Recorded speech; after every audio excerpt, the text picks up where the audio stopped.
Bom, minha proposta, e essa proposta é um convite, é nós refletirmos, né, ainda que no ensejo da pandemia, nos debates que fazemos dentro dessa perspectiva pandêmica, eu queria convidar todas e todos para que a gente fizesse uma reflexão profunda sobre a proposta política da ação cultural educativa, né?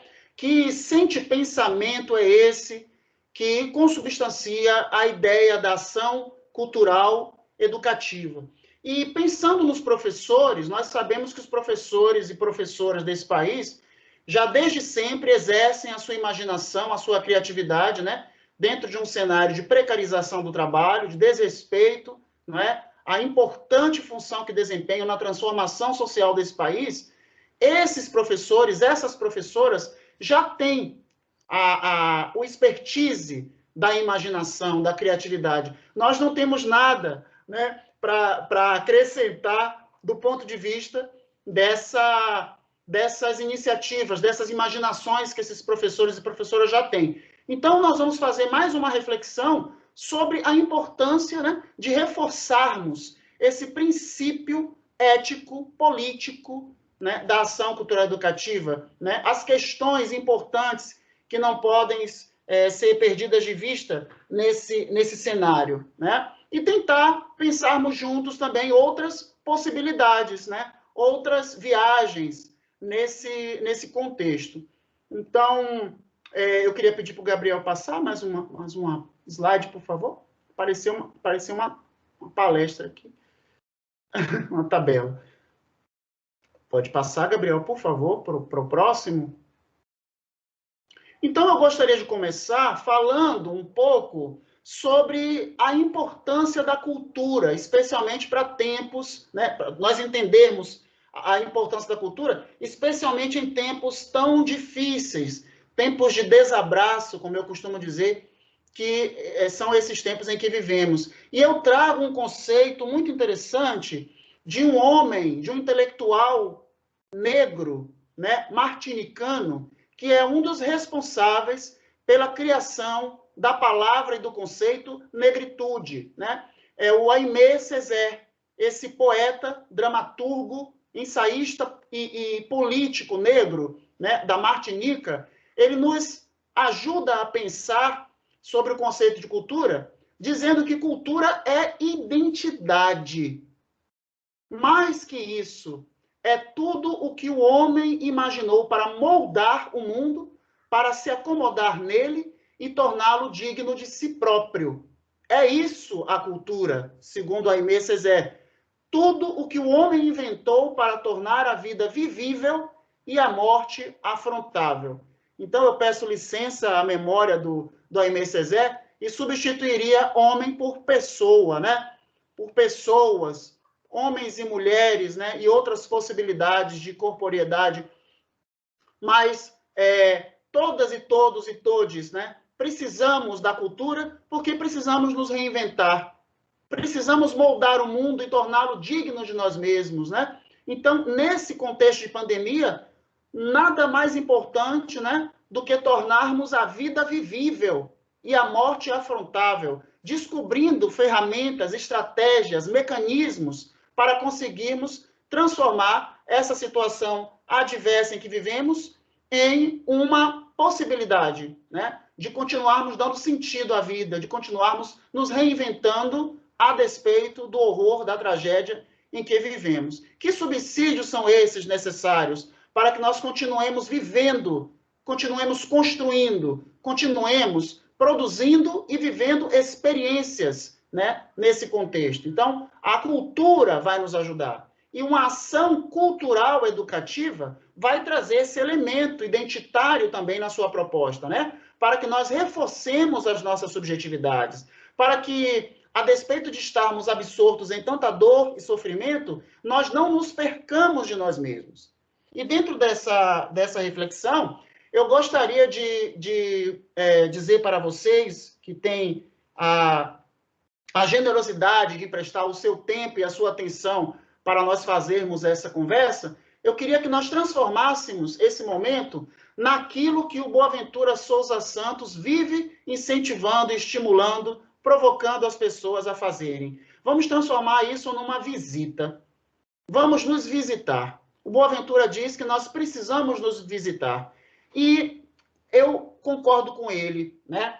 E esse conceito de nos visitar em tempos pandêmicos, em tempos de afastamento social, ele pode ser ressignificado, né? Ele pode ser poeticamente tomado na perspectiva do encontro, dentro do que é possível fazermos esse encontro, né? Ainda que seja nessa perspectiva do virtual, né? Que essa interação à distância, né? Que essa interação à distância seja humana, né? Tenha uma poiesis, tenha um compromisso com a criatividade, com a imaginação e, sobretudo, com a nossa humanização, né? Para que o horror e a barbárie não seja maior do que aquilo que nos consubstancia como projetos de vida. Pode passar, por favor, Gabriel? Então, eu trago agora uma reflexão, uma provocação que parte da episteme de um catarinense, de um homem da educação, de um intelectual da educação, da cidade de Rodeio, Santa Catarina, né? O responsável, a pessoa que está à frente da Fundação Paulo Freire e que foi, né, durante muitos anos, companheiro, amigo, parceiro do Paulo Freire, o Moacir Gadotti. O Moacir Gadotti, né, na publicação Concepção Dialética da Educação, um estudo introdutório, ele faz algumas reflexões, né, que circundam as seguintes provocações. Será que a educação é apenas um processo de formação das pessoas para que elas se adaptem à vida em uma dada sociedade? Será que a educação é para isso? É para que nossos corpos se conformem a uma dada sociedade? Será que nós não podemos, provoca o Gadotti, pensar em uma educação outra, uma educação emancipadora, que nos desafie a construir uma perspectiva outra de sociedade? E aí, nessa reflexão do Moacir Gadotti, para todas e todos nós, cumpre-nos refletir sobre qual que é o papel do educador, da educadora, né?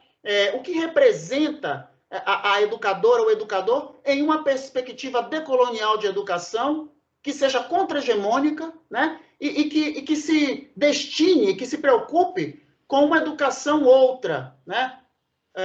Produzida dentro de uma sociedade velha e opressiva. Será que nós conseguimos fazer isso? Será que é possível, em uma sociedade velha, opressiva, racista, né, comprometida com valores ligados ao capital, será que essa reflexão pode ser feita nesse contexto?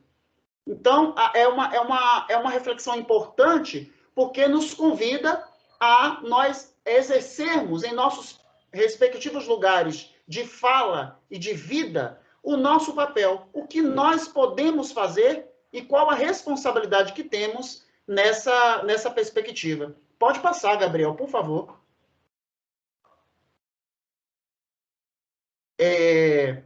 Bom, evidentemente, né, não sejamos românticas nem românticos, né, de pensarmos que cultura é um espaço suave e tranquilo de construção, né? Não é. Cultura é um campo de tensão e de disputa, né? Os personagens, os atores, atrizes, autoras e autores desse campo precisam encontrar um espaço e defendê-lo, porque há forças, há correntes contrárias à manutenção de determinadas permanências, né?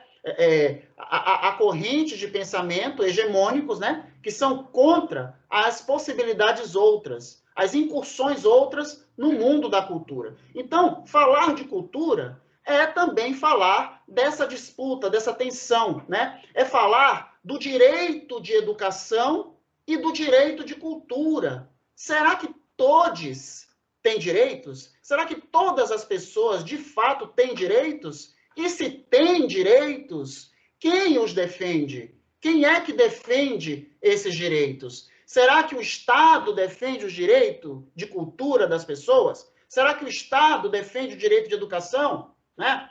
Ou será que as próprias pessoas adquirem ferramentas, tecnologias sociais, políticas, para elas mesmas serem as defensoras dos seus espaços? Então, nós entendemos que há memórias hegemônicas, disputando com memórias contra-hegemônicas, né?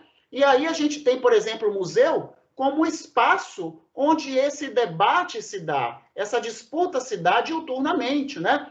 E aí a gente reflete, né? Pensando em espaços culturais, a gente está elegendo o museu porque, né? No caso aqui, somos um curso de museologia, né? Eu sou um professor, sou museólogo e professor da museologia e falo e uso o museu como exemplo, porque ele é um bom laboratório para que a gente possa observar esse tipo de situação, esse tipo de conflito, de debate, né, de embate que há no campo da cultura e da educação e no campo da memória também, por que não dizer. E aí cumpre nos perguntar, será que o museu é espaço de memória ou de memórias? Ou, como prefere o professor Mário Chagas, né? É a memória do poder ou o poder da memória que nós estamos falando? Quando pensamos em museus, quando pensamos em espaços de memória de modo geral, né? E aí, cabe-nos entender a importância e a relevância de desenvolvermos uma interculturalidade crítica para que nossa ação cultural e educativa seja, de fato, inclusiva, includente, que insira, inclua os sujeitos, as sujeitas culturais, as sujeitas e os sujeitos de cultura, né, e de educação no exercício, né, do seu direito, né, nessa manifestação, nessa expressão do seu direito, né? E aí a gente vai falar um pouco mais de interculturalidade crítica à frente e entender que em tempos de fascismo, em tempos de racismo estrutural, nada mais poderoso, nenhuma ferramenta, né, mais poderosa do que o exercício, né, da interculturalidade crítica, essa reflexão que é muito defendida por teóricos contemporâneos, né, teóricos decoloniais, como a Catherine Walsh, o professor Elison Paim, o professor Reinaldo Fleury e tantos outros, né, que constituem o grupo Giro Decolonial, né? Então, são esses intelectuais decoloniais que vão capitanear esse debate da interculturalidade crítica. E a ação cultural educativa está absolutamente imersa nesse debate e precisa se apropriar dessa epistemologia, dessa compreensão nova de mundo, dessa compreensão outra, fresca, né, de mundo, que vai justamente propor uma sociedade outra, uma forma outra de nos encontrarmos, né, uma forma saudável, biófila, de construirmos pontes entre as diferenças. Pode passar, por favor, Gabriel.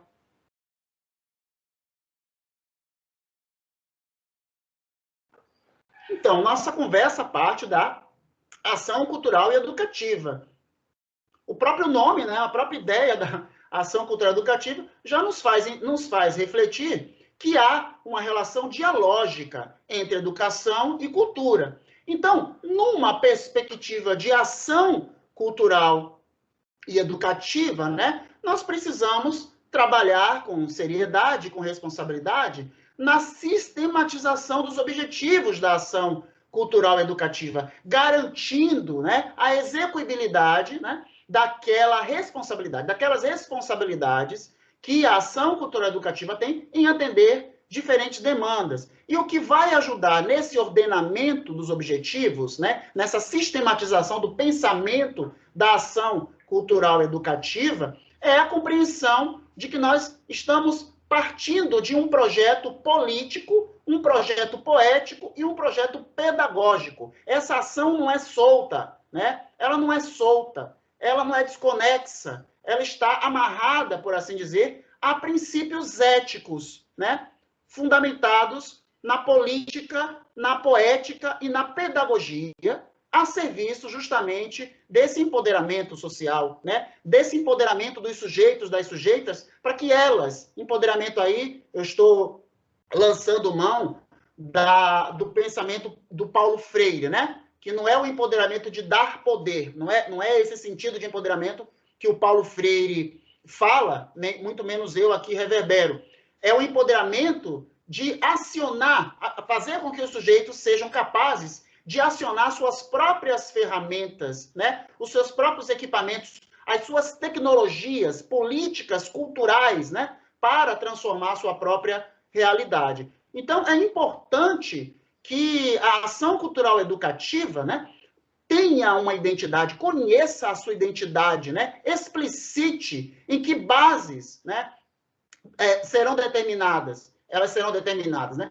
Qual é a explicitação das bases que vão determinar a ação cultural educativa? A ação cultural educativa precisa dizer a si mesma o que é e a que veio, né? Para que a gente possa desenvolver uma ação concatenada de verdade, né? Comprometida com essa perspectiva de transformação social, né? E aí vai ser importante também a formação política, né? A educação sensível do olhar, né? Social e político desses educadores, dessas educadoras escolares, já que a gente está falando com professores, né? Aqui, estou puxando aqui um pouquinho a brasa para os colegas professores, nas linguagens e práticas específicas do espaço cultural, né? Que espaço cultural é esse que nós estamos construindo ou no qual estamos atuando?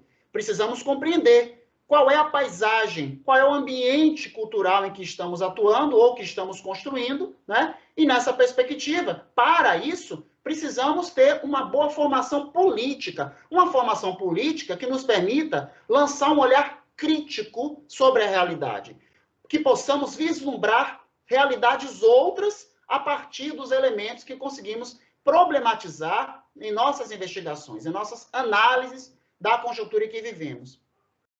E aí, para não dissociar, né, nunca dissociar a ação cultural educativa da questão social, eu trago uma pesquisa, né, já tem um tempo, mas que traz uma reflexão que é contemporânea, né, que é a discriminação, né, que é o afastamento de determinadas subjetividades, determinadas memórias, né, dos seus direitos de cultura, né? Do seu direito de acesso, de fruição e de fruição da cultura. Então, a pesquisa, o perfil da juventude brasileira vai mostrar que crianças e jovens pobres, eles e elas, só conseguem visitar instituições culturais se forem levados pelas escolas. Então, vejam, a escola acaba tendo uma importância gravíssima, né? Como mecanismo, como veículo que conduz esses corpos culturais, né? Esses sujeitos de cultura, esses sujeitos de educação a espaços culturais, aos quais em outras conjunturas jamais poderiam ter acesso, né? Porque o poder hegemônico brida, né? Veta o acesso a esses corpos contra-hegemônicos, a essas narrativas, né? Que sofrem tentativa de subalternização. E é interessante, a pesquisa também chama a atenção, e é digno de nota, que ainda aqueles que conseguem visitar esses espaços conduzidos pela escola não possuem os instrumentos, o instrumental necessário para uma apropriação holística, né? Uma apropriação plena dos símbolos e signos que aquele espaço cultural apresenta. Então, reparem, a gente está falando aqui de uma perspectiva, né, de castração da possibilidade de fruição, né, da construção de conexões, de pontes conectivas entre esse sujeito, esse estudante que vai visitar o espaço de cultura e a narrativa, o discurso que ali está presente. Então, a ação cultural educativa precisa ter compreensão de que lugar social é esse que ela fala, onde ela se insere e quais as suas responsabilidades na reversão desses quadros, né, de discriminação e de tentativa de epistemicídio, de tentativa de supressão de narrativas. Por favor, Gabriel.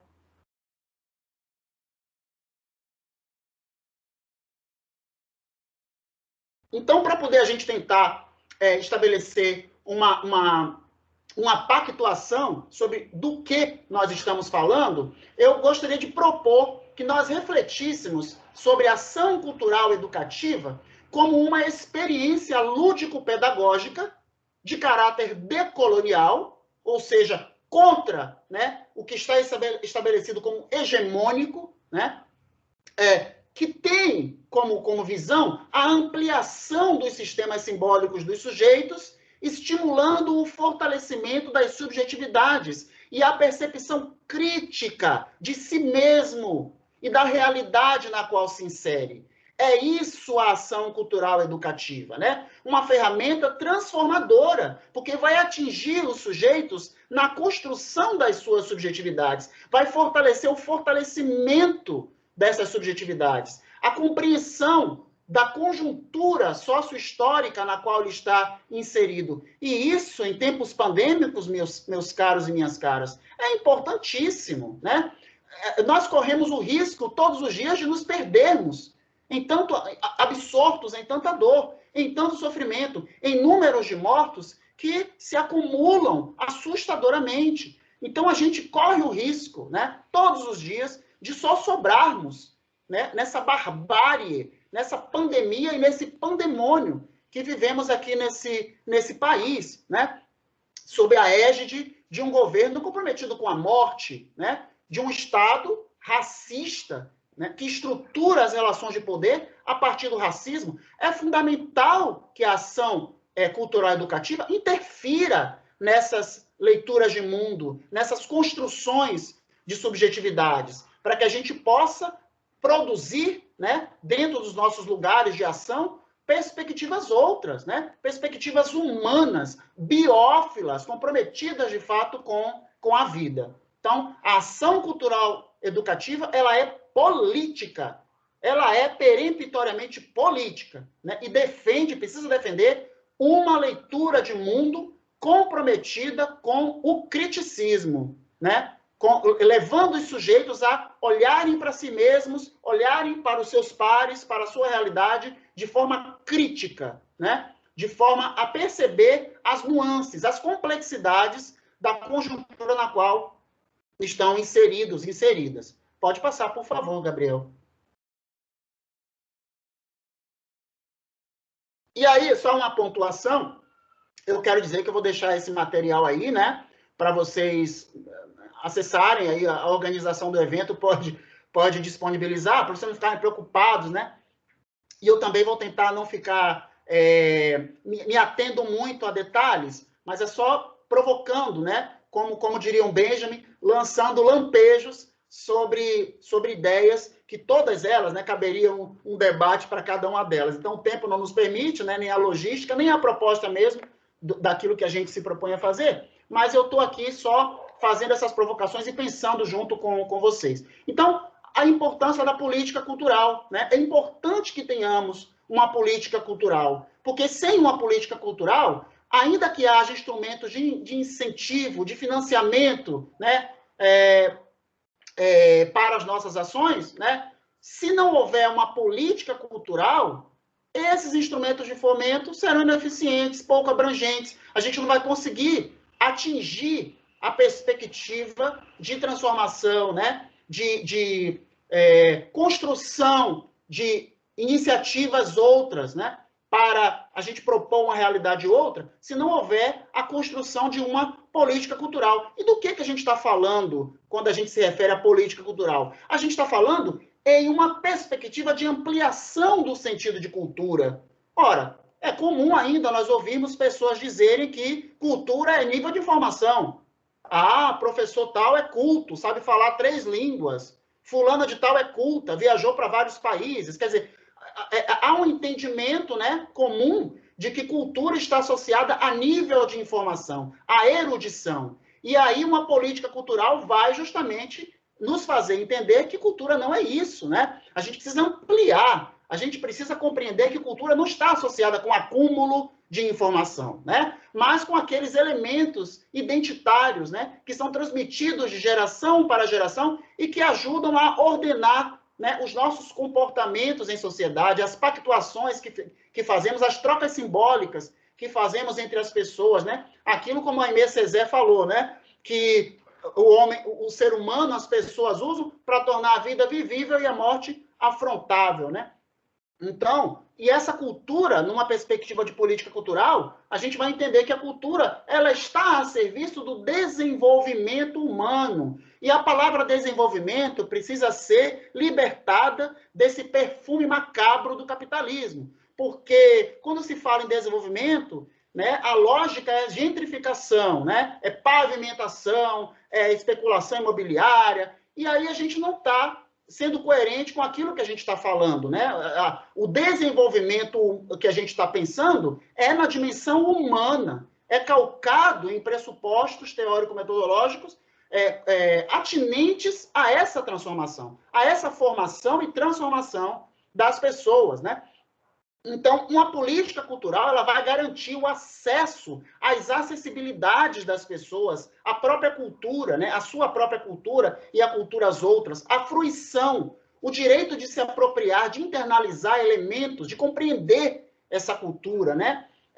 E a própria criação, a imaginação, a criatividade, que os sujeitos também serão provocados a fazer, né? A convidados e convidadas a tomar parte das decisões no campo da cultura, né? A serem partícipes desses processos de construção e ressignificação da cultura. E, muito importante, né? Uma política cultural, ela vai cuidar da descentralização de recursos, né? Da capacitação dos envolvidos e envolvidas na cultura, né? E na própria infraestrutura. É importante entendermos, em um país como o nosso, né? Que é um continente disfarçado de país, como eu costumo brincar, né? A gente precisa entender que há de haver um tratamento desigual para os desiguais, né? Não é possível haver justiça se não houver um tratamento desigual para os desiguais. A gente vai ver, há estados que têm muito mais investimento no campo da cultura do que outros, né? Há estados que têm uma maior concentração, por exemplo, de museus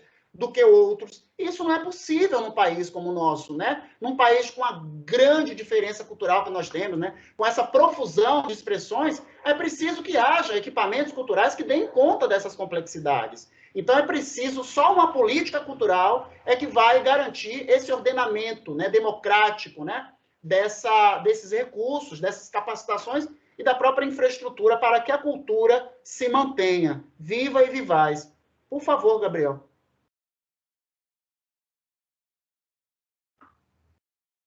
Mas como é que a gente vai construir uma política cultural sem uma cultura política, né? Sem um rompimento com a passividade, né? Essa lógica capitalista de que a vida é assim mesmo, se conforme, né?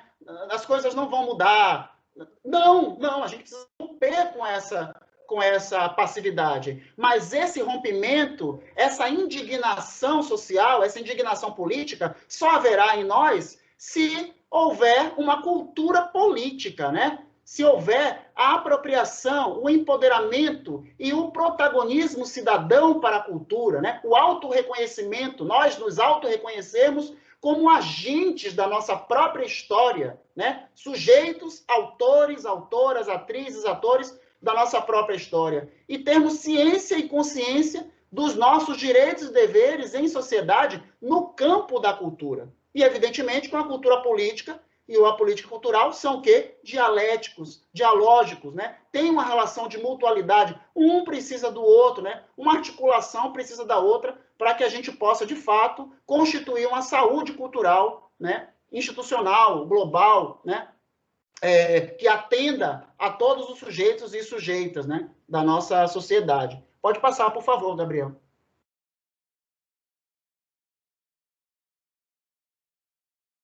Então, vamos agora falar um pouco de alguns pressupostos teórico-metodológicos da ação cultural educativa. Porque se nós tivermos domínio, se nós tivermos a compreensão plena, né, daquilo que nós estamos fazendo, nós vamos nos adaptar, ou pelo menos vamos criar ferramentas de enfrentamento para as diferentes realidades nas quais estejamos inseridos. O que fazer com a ação cultural educativa em um contexto pandêmico?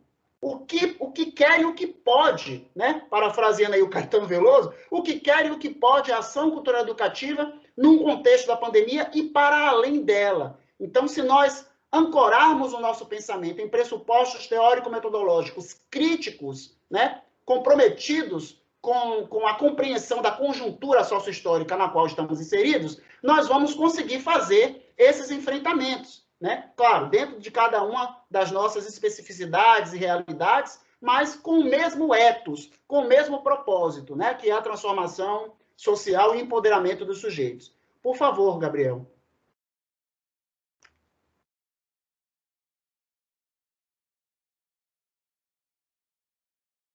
Então, nós podemos começar elencando, talvez, né, os pilares do nosso pensamento, né? A epistemologia, né, dessa ação cultural e educativa que eu falei mais à frente, que é decolonial, né? Que parte de uma base decolonial de pensamento. Então, a ação cultural educativa, ela precisa estar comprometida e ela precisa ser, em si mesma, uma experiência, né? O Walter Benjamin nos ajuda a pensar sobre isso. Ele diz que experiência é tudo aquilo que a gente tem vontade de narrar. Se a gente tem vontade de narrar, se a gente tem vontade de reviver a partir das narrativas, então é uma experiência, né? Se ela está comprometida com a transformação das realidades, com o fortalecimento das subjetividades, né? Com a criação de sentidos, então ela é uma experiência, né? Essa situação, seja qual for, é uma experiência. E a gente vai ter a experiência e a narrativa, né? O espaço da narrativa, né? A gente fala muito em lugar de fala. A ação cultural educativa trabalha com lugar de fala, mas também trabalha com lugar de escuta. Quem são essas pessoas que estão participando dessa ação? Quais são as demandas? De onde elas vieram? Elas comeram antes de participar da ação cultural educativa? Elas se alimentaram? Elas estão em segurança para participar lá do computador de uma ação que nós estamos propondo, do outro lado lá da tela, né? Então, a gente precisa ter a garantia de que a ação cultural educativa é uma experiência e oportuniza um espaço para as narrativas, para a escuta, para a fala, né? Para a materialização dos sentimentos, para a expressão dos sentimentos, né? em que as pessoas estão manifestando. Uma outra perspectiva, um outro elemento, né, importante que consubstancia o pensamento, né, motivador da ação cultural educativa é uma pedagogia decolonial. E aí nós vamos ter vários intelectuais, várias intelectuais, né, da decolonialidade, que vão nos ajudar a entender que essa pedagogia decolonial tem uma perspectiva de educação que é contra-hegemônica, que não está ali para formar corpos, para doutrinar corpos, mas para libertar almas, para fazer com que as pessoas consigam enxergar para além da miséria, para além do sofrimento, né, da tragédia que o capitalismo tenta nos impor como única possibilidade de existência, né? Então, a possibilidade de criarmos ferramentas de insurgência e o próprio pensamento insurgente, né? Então, nós vamos ter intelectuais como Catherine Walsh, né? Nelson Maldonado Torres, Ramon Grossfogel, o próprio Paulo Freire, o próprio Moacir Gadotti, que iniciamos o debate com ele, a Azuma Palermo, que é uma referência importantíssima, né, para a gente compreender o que é a decolonialidade, a professora Nilma Lino Gomes, que fala para nós que o movimento negro, ele é educador, ele precisa ser educador dos próprios corpos negros e dos corpos outros que convivem com esses corpos negros, né? O professor Elison Paim, que vai falar do fazer-se, do devir da formação, né? O fazer-se educador, né? O educador se faz no próprio exercício da educação, né? São intelectuais, são pensadores contemporâneos que nos ajudam a atuar, né? Fazer com que a nossa ação cultural educativa atue numa perspectiva de insurgência epistemológica. Insurgência contra o quê? Insurgência contra tudo aquilo que tenta nos castrar, que tenta nos silenciar, né? Que tenta atribuir características monstruosas aos nossos corpos, às nossas orientações sexuais, né? Então, é um movimento, é uma construção de pensamento que nos desloca daquele lugar em que somos submetidos pelo poder hegemônico e nos desafia a pensarmos, a propormos uma possibilidade outra, né? é fruto de um processo social e cultural e nos desloca, nos move, né? Como diz o professor Marcos Taborda, a pensarmos, né, uma educação dos sentidos e das sensibilidades. Um outro elemento importante, como eu já falei, é a própria interculturalidade crítica, né? Que, diferentemente de um discurso de diversidade cultural, a interculturalidade crítica ela quer marcar as diferenças. Ela não quer misturar tudo. Ela quer que as diferenças se destaquem como tais, mas a partir das diferenças nós possamos construir pontes, né?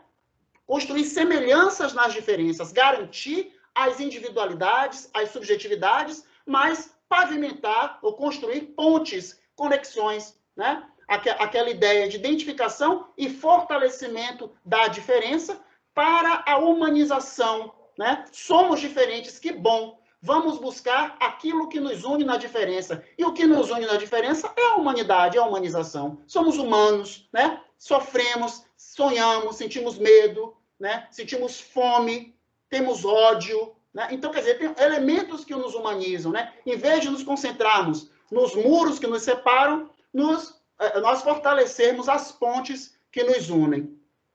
E uma outra chave, né? Uma outra perspectiva axial de construção do pensamento suleador da ação cultural educativa é o socio-interacionismo, não poderia ser diferente, né? O Vygotsky ali nos chamando, né, para nós conhecermos, né, construirmos o conhecimento a partir da interação com as pessoas, com as coisas, com os lugares, né? O sujeito nunca aprende nada sozinho, né? Ah, fulano é autodidata. Ah, ok. Ele é autodidata, mas ele ouviu, né? Ele aprendeu a tocar o violão ouvindo alguém tocar. Então, nós precisamos do outro, nós necessitamos da outra para nos construirmos, né? Construirmos a nossa individualidade. Então, essa perspectiva do socio-interacionismo, que tão cara nos nós que somos museólogos, né? Ela também vai estar presente na construção do pensamento que vai propor a ação cultural e educativa. Pode passar, por favor, Gabriel.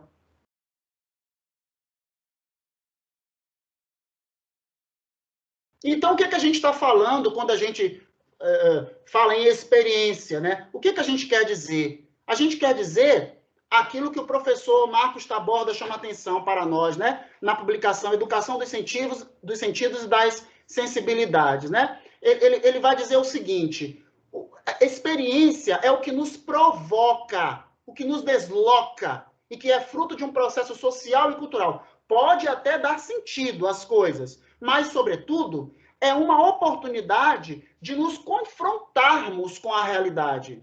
Experiência, como eu disse, é o que humaniza. Então, numa sociedade como nossa, né, como a nossa, no meio de uma pandemia, onde nós estamos isolados, onde nós somos obrigados, professoras e estudantes, né, e trabalhadores, de um modo geral, que trabalham com computador, somos obrigados e obrigades, não é, a nos distanciarmos, a colocarmos a tecnologia como uma espécie de parede, né, entre nós, entre o contato, né, com o outro, com a outra. Então, mais do que nunca, nós precisamos de experiência, porque sem a experiência nós não nos humanizamos, nós nos monstrualizamos, nos robotizamos, né? Então, a gente precisa da experiência, precisamos nos humanizar, né? É nesse sentido. Pode passar, por favor.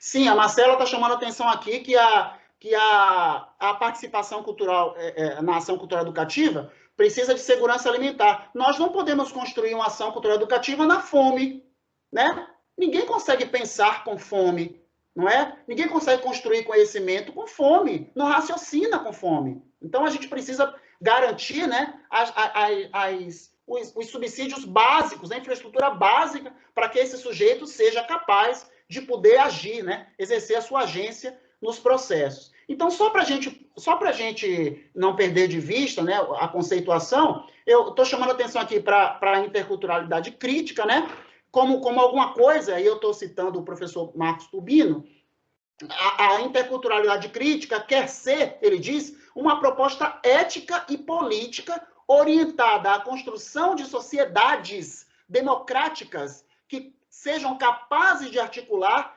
igualdade e reconhecimento das diferenças culturais. É isso que é a interculturalidade crítica, né? Propor alternativas ao caráter monocultural que o poder hegemônico estabelece, contra a ocidentalização dominante, né, na maioria dos países do continente. Esse olhar, por exemplo, para a Latinoamérica, né, o Brasil ainda continua, quando se refere à América Latina, ponta, né, porque lá na América Latina, nós somos Latinoamérica, né? Ou como prefere a professora Beatriz Nascimento, né? A Méfrica, né? A professora Beatriz Nascimento, a Lélia Gonzalez, né? São defensoras de uma leitura de América Latina negra, né? Que tem essa base, que tem essa presença negra, né? E aí, os decoloniais já falam na Abya Yala, né? Que é o nome anterior, o nome que sempre foi dado, né, pelos povos originários para esse território que aqui se convencionou chamar de América Latina, que é o nome dado pelos europeus, né? Mas é essa a perspectiva. Então, o professor peruano Fidel Tubino, que é um decolonial, ele vai trazer essa perspectiva para nós de interculturalidade crítica, dizendo que uma das funções, uma das preocupações da interculturalidade crítica é questionar as diferenças e desigualdades construídas ao longo da história entre os diferentes grupos socioculturais, étnico-raciais, de gênero, de orientação sexual, né? A interculturalidade vai apontar para a construção de sociedades que assumam as diferenças, mais do que tolerem, mais do que aceitem, assumam, internalizem como constitutivas da democracia, né? Uma sociedade outra que seja capaz de construir relações novas, verdadeiramente igualitárias entre os diferentes grupos socioculturais, né? O que supõe empoderar aqueles que foram historicamente inferiorizados. Aí a gente está falando de tratar desigualmente os desiguais como uma perspectiva de justiça, né? Aí a gente está falando dos pretos e pretas desse país, né? Que são perseguidos e mortos e torturados, né? Que enchem o sistema carcerário brasileiro, né? A gente está falando dos LGBTQIA+, das mulheres, dos indígenas e tantos outros grupos que sofrem tentativa de subalternização. Pode passar, por favor, Gabriel.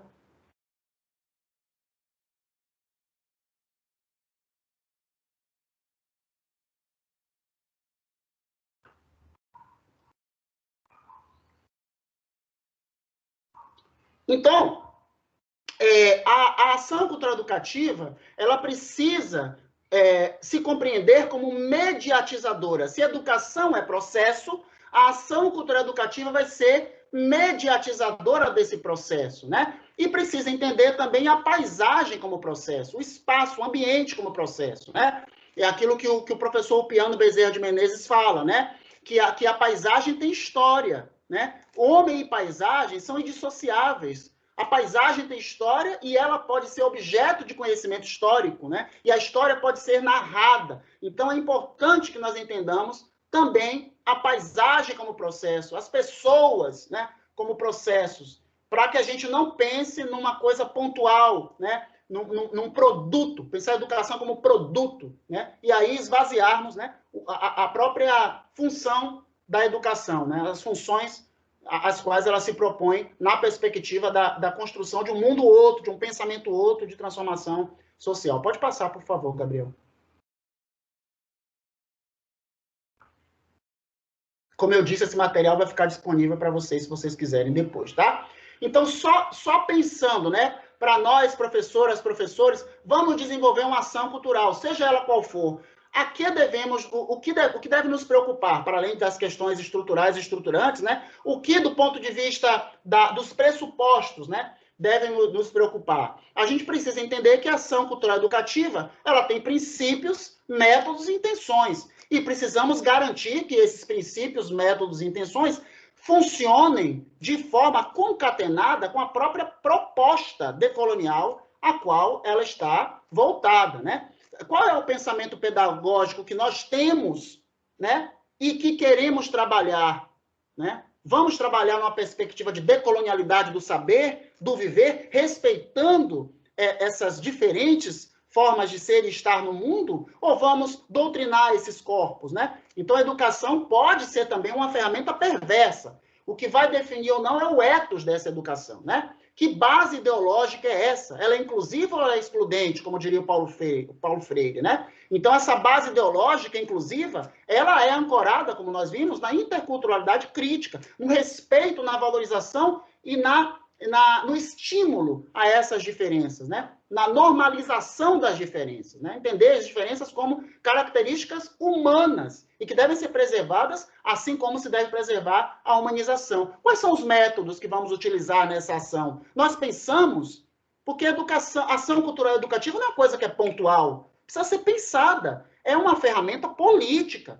A gente precisa garantir que a política cultural e educativa que a gente está fazendo, ela seja includente, comprometida com a vida. Então, é importante entendermos a aplicabilidade da ação com o objetivo de alcançarmos um resultado de qualidade socialmente referenciada, né? E aí, identificar, como a Cigadotti muito bem coloca, né, que a educação é intencional, né? E aí eu defendo na minha pesquisa, né, na minha dissertação de mestrado, eu defendi que a educação museal ela é formal. Ela é formal. Ela não é informal. Ela não é escolar, não é curricular. Mas ela é formal no sentido de que ela educa sensivelmente os olhares. Ela faz com que os sujeitos acessem equipamentos culturais, políticos, para a sua transformação social. O sujeito visita um museu, passa por um processo de ensino-aprendizagem em educação museal e ele se municia, ela, se municia e se torna capaz de fazer uma visita e de se apropriar de qualquer museu, porque ele adquiriu os elementos, ele acessou, né, e adquiriu a tecnologia para decodificar, para fazer uso social da memória e poder também, né, pensar na transformação social a partir dessa assunção de conhecimento, né? Então, que finalidade? A que se destina? Para que essa nossa ação se volta, né? O que eu quero alcançar com essa ação? Como eu vou chegar lá? Qual é a estratégia que eu vou utilizar? E, muito importante, qual é o perfil? Para quem? Com quem eu estou conversando? Qual é a demanda social que eu quero atender com essa ação? Isso vai ser, independentemente da conjuntura, gente. Se é pandemia ou se a gente está numa situação de segurança da saúde, continua funcionando, continua valendo a dimensão política da ação cultural educativa. A necessidade da ação cultural educativa está submetida a um ethos, né, a uma ética, a uma proposta educacional biófila, né, comprometida com a vida e com a valorização das diferenças das pessoas. Pode passar, por favor, Gabriel. Aí são só pontuações, né, que a gente quer fazer, alguns desafios e possibilidades que a ação cultural educativa apresenta, né? Vamos ver algumas coisas, né? Porque o tempo não nos permite, mas a gente poderia falar aqui horrores, mas vamos só pensar, pontuar, fazer algumas reflexões, alguns lampejos sobre alguns desafios e possibilidades que se nos apresentam, né, na perspectiva da construção e na execução de ações culturais educativas num contexto pandêmico e também para além dessa atual conjuntura. Pode passar, Gabriel, por favor.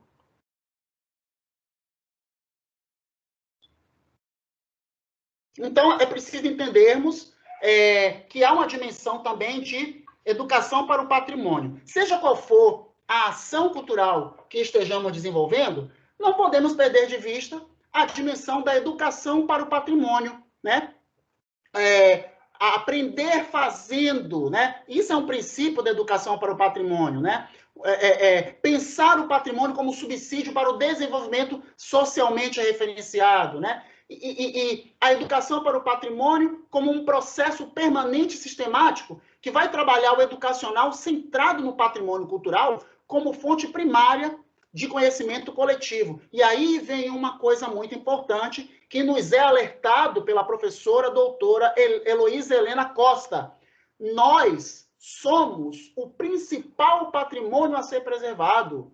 O maior e mais importante patrimônio são as pessoas. Pessoas são mais importantes do que a Torre Eiffel. Pessoas são mais importantes do que o Georges Pompidou, do que o Museu do Louvre, do que o Cristo Redentor. pessoas. Por quê? Porque são elas que fazem o patrimônio, são elas que dão sentido ao patrimônio, são elas que dão significado e se ressignificam a partir do patrimônio. Então, nós precisamos, qualquer política cultural ou qualquer ação cultural educativa não pode perder de vista a dimensão humana, a valorização e o respeito às pessoas como um patrimônio a ser preservado. Senão, nosso trabalho será comprometido com a morte.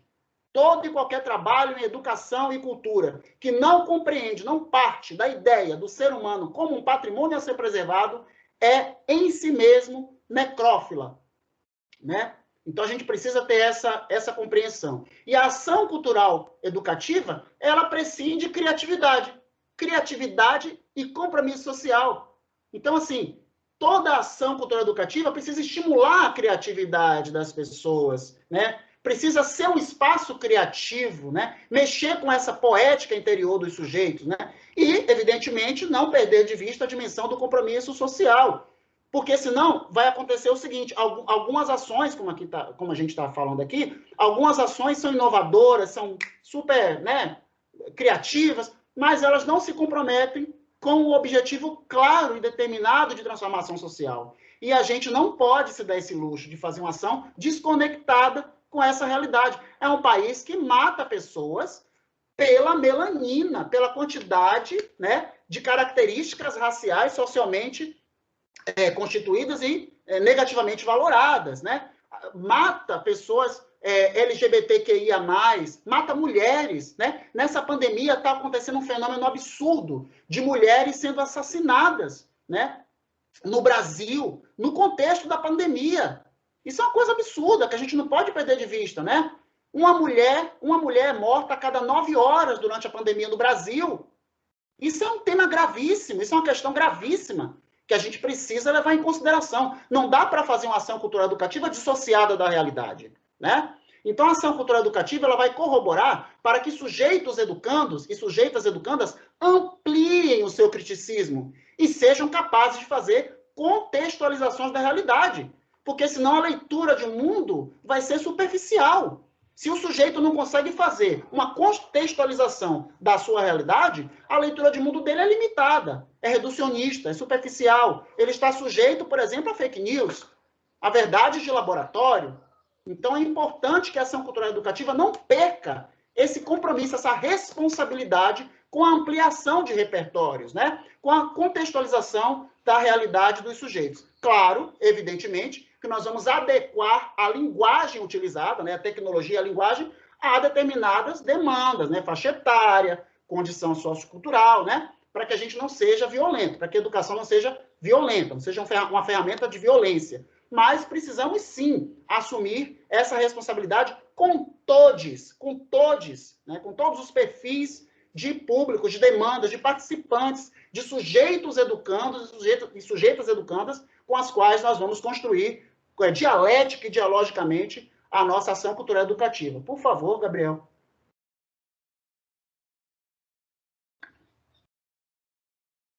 Então, no contexto da pandemia, e pensando também para além da pandemia, qual seria a função da ação cultural educativa no trabalho do professor, né? No trabalho do professor, do educador, da educadora. Qual a função da ação cultural educativa no meu trabalho como professora, como professor de escola, né?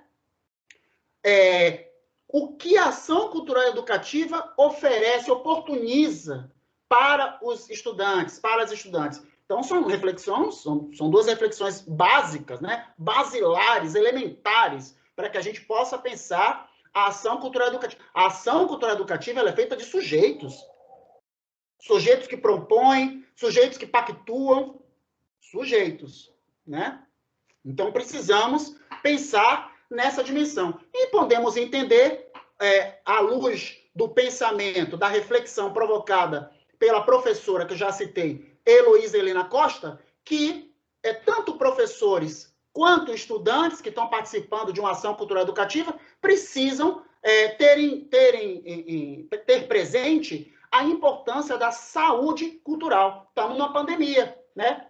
Momento absolutamente propício para falarmos de saúde cultural. O que é a saúde cultural? Diz a professora Heloísa Costa, né? É a capacidade que as pessoas adquirem por meio da percepção do valor dos bens culturais que compõem o seu patrimônio, né? A capacidade das pessoas de superar questões complexas da existência e melhorar sua qualidade de vida, na qual o afeto catalisador, a memória afetiva e a autoestima elevada são fundamentos de base para a obtenção dessa saúde integral. Há pesquisas seríssimas, como a do professor e psicólogo Massimo Cicogna, italiano, né, que fala da importância da visita a museus e centros culturais para a concentração das pessoas, para a sensação de bem-estar, para a cumplicidade erótica. Ele fala disso na pesquisa dele. Quer dizer, pessoas que visitam museus têm uma qualidade de vida melhor. Pessoas que visitam centros culturais, pinacotecas, galerias, elas têm uma qualidade de vida melhor. Então, a ação cultural educativa, ela precisa também ser uma ação de saúde cultural. A saúde precisa estar presente, né? Essa saúde, essa dimensão holística de saúde, né? O bem-estar, o bem-viver que os decoloniais defendem, né? Precisa ser uma preocupação da ação cultural e educativa. Não pode, não deve ser uma coisa, uma proposta conteudista, né? Mas provocadora de reflexão, com qualidade, com saúde, com bem-estar, né? Precisa ser saudável para todos, saudável psicoemocionalmente. Qual é o nosso principal tesouro, né? A nossa principal preocupação nessa situação em que vivemos hoje? A manutenção da nossa saúde psicoemocional. Isso é mais importante do que a própria aula em si, a própria ação cultural em si, né? Precisamos garantir a saúde psicoemocional de todos e todas, né? Senão, qualquer coisa que fizermos será, de novo, né? Como eu falei antes, comprometido com a morte das subjetividades, inclusive. Então, a gente precisa garantir um ambiente de saúde cultural, um ambiente psicoemocional socialmente referenciado, né? Qualitativamente referenciado, para que a gente possa, de fato, pensar em propor, pensar em criar a partir disso. Pode passar, por favor, Gabriel. Aqui é só uma bobagem, uma pontuação mesmo, né? Não tem grandes importâncias. Só falando para vocês algumas ideias, muitas das quais vocês já conhecem, já trabalham, inclusive, com isso. O que é que a gente pode fazer numa pandemia? A gente pode fazer o quê? A gente pode fazer visita mediada, né? A gente pode fazer visita especializada. Há museus que têm um programa de visitação mediada, outros, visitação especializada, né? Na virtualidade. A gente pode organizar palestras, seminários, fóruns, oficinas, cursos. É possível fazer rodas de conversa na pandemia. É possível formar encontros com professores, pais e alunos, pais e professores e funcionários, enfim. A gente pode fazer uma série de coisas. Mas o mais importante é o que nos motiva. Quais são os elementos que temos à disposição e qual é o ethos, o pensamento pedagógico que vai sulear, que vai dar o sul da nossa ação, né? Tem escola que não tem tecnologia suficiente para fazer uma videoconferência, a gente precisa levar as coisas, a gente precisa compreender a dimensão real das coisas, né? Há escolas que não têm equipamento, não têm profissionais competentes para manipulá-los, não tem tecnologia suficiente. Tem o quê? O que é que tem? O que é possível fazer, né? Então, é nesse sentido, de nós entendermos o que nós temos, os subsídios necessários e nunca nos perdermos da dimensão ética daquilo que fazemos. Essa que é a grande questão. Isso é que é o mais importante, né? Seja na pandemia ou fora dela, o ethos pedagógico precisa se manter. As adequações existirão, né? As ferramentas de enfrentamento, as estratégias de enfrentamento existirão, mas a gente precisa entender que país é que a gente vive e qual é a nossa função como educadoras e educadores nesse contexto, né? A gente quer formar cidadãos, a gente quer ajudar, participar na formação de cidadãos e cidadãs críticos, né? Capazes de lançar um olhar crítico sobre a sua realidade, de se indignarem e de criarem ferramentas de enfrentamento dessa realidade. E a ação cultural educativa é um instrumento importante nesse intento. Pode passar, por favor, Gabriel. Eu queria só, se vocês me permitem, falar de um exemplo muito rapidinho aqui, de um exemplo, de um relato, na verdade, de experiência de ação cultural educativa. que nos convida a uma reflexão importante. É um relato da professora Marta Marandino, né? Ela diz que visita lugares culturais, como o museu, e a própria situação de ensino-aprendizagem da ação cultural educativa em espaços museológicos, podem começar antes mesmo da visita propriamente dita, né? E aí isso pode ser observado no texto que ela escreve, Interfaces na relação museu-escola, né? No tópico excursão ao museu, o olhar da escola, né, faz um relato extremamente importante para a nossa compreensão do que deve ser uma proposta de ação de qualidade, socialmente referenciada, a partir de um projeto político, poético e pedagógico de educação, de ação cultural educativa. Ela disse, né, o relato é o seguinte: vamos fazer uma excursão? Esta frase, ao ser pronunciada em sala de aula, causou alvoroço entre os alunos, pois é comum reivindicarem passeios, visitas, enfim, experiências extraescolares. Consideramos, assim, que a excursão começou nesse momento, quando as expectativas dos alunos foram atendidas e, ao mesmo tempo, houve o planejamento dessa atividade com base nos objetivos. Nessa experiência, a visita ao museu foi introduzida ainda na escola, a partir de um texto distribuído e discutido em aula com os alunos, que procurou, em linhas gerais, apresentar o museu e seus espaços e discutir a forma de interação com estes. Procuramos, diz a professora Marta, né, na experiência, procuramos evitar aquela conversa padrão de que os alunos devem se comportar, não fazendo bagunça, não mexendo em nada. E, ao apresentar o museu, explicamos os objetivos da visita e o porquê da escolha deste local. Ainda nesta apresentação anterior à visita, estimulamos a exploração ampla e com liberdade de espaços do museu e incentivando a manipulação das exposições interativas existentes nele. Claro que essa é uma experiência de um tempo em que não havia pandemia, não havia afastamento social, né? Mas a gente pode se ater ao fato de que a ideia, só a ideia da excursão já acionou, já mobilizou o pessoal. Então, se a gente planeja uma ação, né, que atinja essa ontologia dos estudantes, né, que perturbe, pegando aí o gancho do pensamento de Paulo Freire, né, que diz que a função do educador é provocar inquietação, né? Ou, se nós quisermos também, o pensamento do Rubem Alves, que fala da importância do espanto, de causar o espanto, né? A gente pode desenvolver, mesmo na virtualidade, uma ação comprometida, né, com essa perspectiva de encantamento para a educação, né, de ludicidade associada à educação. E aí a gente pode pensar na ação educativa pensando no planejamento também, na ação e na avaliação dessa ação, né? É um outro aspecto muito importante que a gente precisa levar em conta. Pode passar, por favor, Gabriel. Então, a gente precisa, quando a gente pensa em ação cultural educativa, né, lembrar da construção de diálogos entre a arte, a cultura e a subjetividade das pessoas, fomentar a compreensão e a apreensão, né, desses símbolos, desses signos, né, da memória, da cultura das pessoas, contemplar a realidade sociocultural, qual é o contexto onde essa ação vai ser desenvolvida, a gente precisa pensar, fazer um diagnóstico sociopolítico, né, desses estudantes, dessas turmas, né, como é que a gente vai fazer, qual a linguagem a gente vai utilizar, né, selecionar temas para a pedagogização, vamos trabalhar o quê, como, vamos falar de sexualidade, de que forma, isso que os professores já fazem, compreendem, né, mas seja como for, o projeto, o planejamento, o projeto vai direcionar a estruturação de metas entendidas aí como um conjunto de ações diretamente relacionadas a indicadores de impacto, né? Quanto mais as metas refletirem a realidade, mais saudável, mais eficiente, mais profícua será a estratégia de planejamento e maior será a profundidade de impacto da ação que nós queremos desenvolver. Então, é muito importante nós pensarmos no planejamento e pensarmos na avaliação.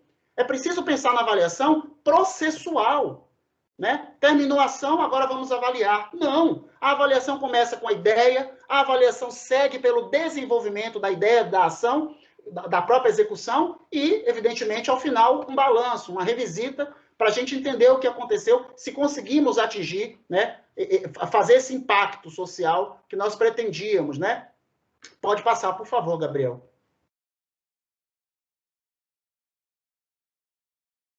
Então, o planejamento, né, da ação cultural educativa vai levar em conta quais são os instrumentos de análise, quais são os indicadores que nós vamos utilizar para fazer essa análise, né, os objetivos e quantitativos, né, que podem medir um resultado, e os subjetivos e qualitativos, são esses tipos de indicadores que nós precisamos lançar a mão para poder entender, avaliar a nossa, planejar e depois avaliar a nossa ação cultural educativa. Pode passar, Gabriel, por favor. Né? Então, o Moacir Gadotti, ele diz que nós, educadoras e educadores, estamos lutando numa batalha entre um projeto burguês de educação, que é o projeto vigente, e um projeto popular de caráter político. A educação se constitui um espaço de luta, porque o atual bloco industrial militar burguês não será superado sem a educação, ou consciência de classe, para a hegemonia das classes trabalhadoras. Quem fala isso é Moacir Gadotti. Repare, ele está dizendo que nós vivemos um projeto burguês de educação vigente, né? E que há um projeto de caráter, que há um bloco industrial militar burguês que tenta estruturar a educação. Isso é muito grave, porque isso é dito, minha gente, não é agora, não. Vocês conseguem ver aí? Não sei se a imagem mostra de que ano é essa reflexão, né? A gente está falando da década de 80. Então, veja, ainda estamos em uma conjuntura nefasta, ainda estamos sob a égide de um pensamento hegemônico perverso, castrador. Vocês estão vendo aí na televisão essa profusão de escolas militares espalhando, inclusive algumas propostas de universidades militares, né? Militarização da educação, né? Esse projeto de industrialização da educação, tá aí os grupos de financiarização do ensino, cadê a Giovana, que é minha querida colega que pesquisa a financiarização do ensino, os grupos Croton da vida aí, né? Transformando a educação numa indústria, né? Um verdadeiro caça-níqueis. Então, nós vivemos uma luta. Educadoras e educadores estão lutando, é uma batalha contra esse projeto. E a ação cultural educativa precisa ter essa compreensão, essa leitura crítica, né? Essa preocupação, essa problematização precisa estar presente na ação cultural educativa, como uma ferramenta também de enfrentamento desse estado perverso de coisas, né? Pode passar, por favor, Gabriel.